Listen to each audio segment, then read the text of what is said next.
Welcome to Kenton Teaches. Enjoy the video. In this video, I will explain how to use TradingView charts in the Groww app. First, open your Groww application and choose a stock or index you want to analyze. Scroll down on its detail page until you locate the chart section. Tap on this chart to expand it to a full-screen display.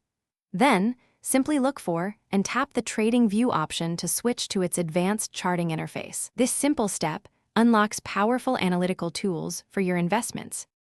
Once TradingView is active, you can explore its robust features. Easily adjust timeframes, ranging from 1 minute to 1 month, to suit your analytical needs. Apply a wide array of technical indicators, such as moving averages or the relative strength index, to gain deeper market insights. You can also use drawing tools like trend lines and Fibonacci retracements to mark key levels. Plus, customize your chart type, choosing between candlesticks, bar charts, and more. Personalizing your chart view is simple and enhances your analysis.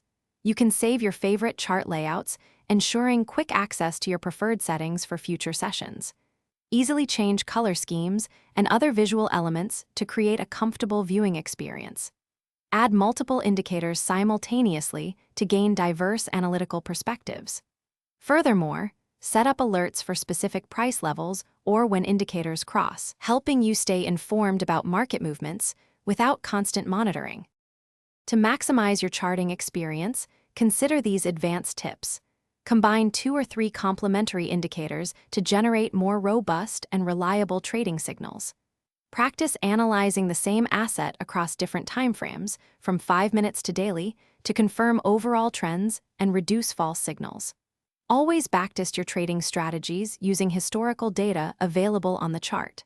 Finally, regularly review and adjust your saved layouts to adapt to evolving market conditions and improve your analytical edge. Thanks for watching. Please subscribe if this video was helpful.